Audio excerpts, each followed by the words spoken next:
안녕하세요. 묵집과학이 참 좋은 날입니다. 오늘 여러분과 함께 살펴볼 본문은요, 사도행전 5장 1절에서 11절 말씀입니다.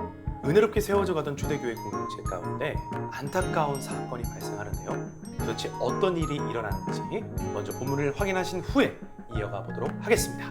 채널 고정!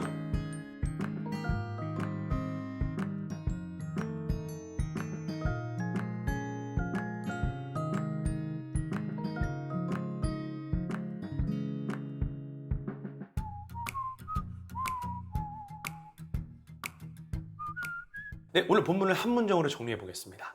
아나니아와 삽비라 부부가 소유를 팔아 자신들의 몫을 감추었지만 마치 전부를 드린 것처럼 하나님을 속인 결과 목숨을 잃었다. 네, 오늘 본문은 사도행전 4장의 후반부와 연결이 되고 있습니다. 4장의 후반부를 보니까 성령의 역사가 강하게 일어났어요. 물건을 서로 통용하고 자신의 것을 주장하지 않고 심지어는 자신의 재산을 팔아서 공동체의 필요를 따라 나누었다. 그 결과 가난한 사람이 없었다고 기록하고 있습니다. 와, 인류 역사 속에서 그 어떤 제도나 정책으로도 이룰 수 없었던 놀라운 광경이 펼쳐지고 있어요. 32절의 기록처럼 그들은 한 마음과 한 뜻이었고 33절의 기록처럼 큰 은혜를 받았기 때문에 가능한 일이었습니다. 그러면서 모범 사례가 하나 등장하는데요. 바로 요셉이라는 사람이었습니다. 그는 밭을 팔아서 그 값을 교회를 위해 드렸습니다. 사도들은 그를 바나바라고 불렀는데요. 바나바라는 말의 뜻이 위로의 아들인 것을 보면 큰 힘과 위로가 되었다는 것을 알 수 있습니다. 바나바는 초대교회의 리더로서 또 귀하게 쓰임을 받게 되죠. 그런데 이 바나바와 반대되는 사례가 아나니아와 삽비라 부부였습니다. 자신들의 몫은 따로 떼어놓고 전 재산을 드렸다고 거짓말을 한 것이죠. 2절에 감추었다라는 이 단어의 뜻은 여리고 전쟁에서 아간이 전리품을 감추었을 때 사용한 단어와 같습니다. 하나님은 아간을 심판하심으로써 이스라엘 공동체를 정화시키시는데요.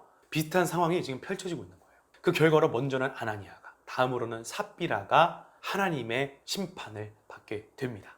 8절 9절 읽겠습니다. 베드로가 이르되 그 땅 판 값이 이것뿐이냐 내게 말하라 하니 이르되 예 이것뿐이라 하더라. 베드로가 이르되 너희가 어찌 함께 꾀하여 주의 영을 시험하려 하느냐 보라 내 남편을 장사하고 오는 사람들의 발이 문 앞에 이르렀으니 또 너를 메어 내가리라 하니.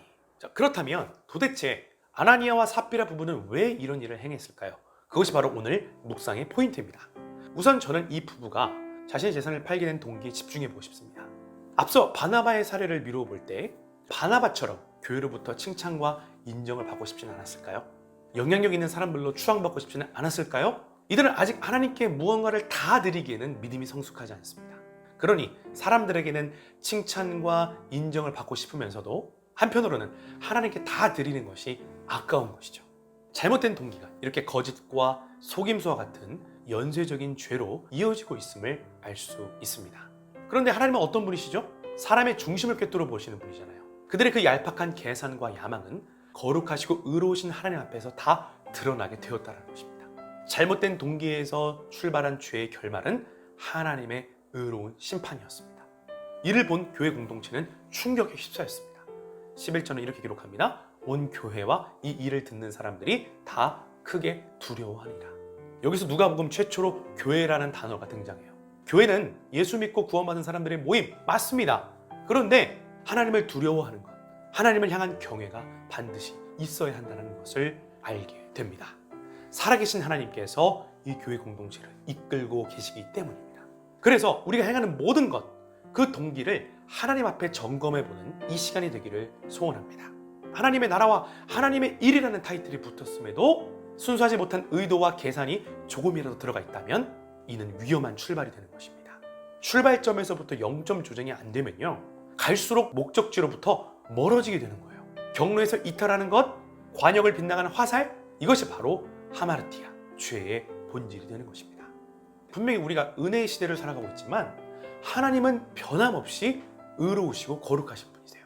은혜를 받았기 때문에 우리가 방종하는 것이 아니라, 은혜를 받았기 때문에 죄에 대해 관대하는 것이 아니라 하나님의 선하시고 기쁘시고 온전하신 뜻을 향해 나아가는 것 아니겠습니까?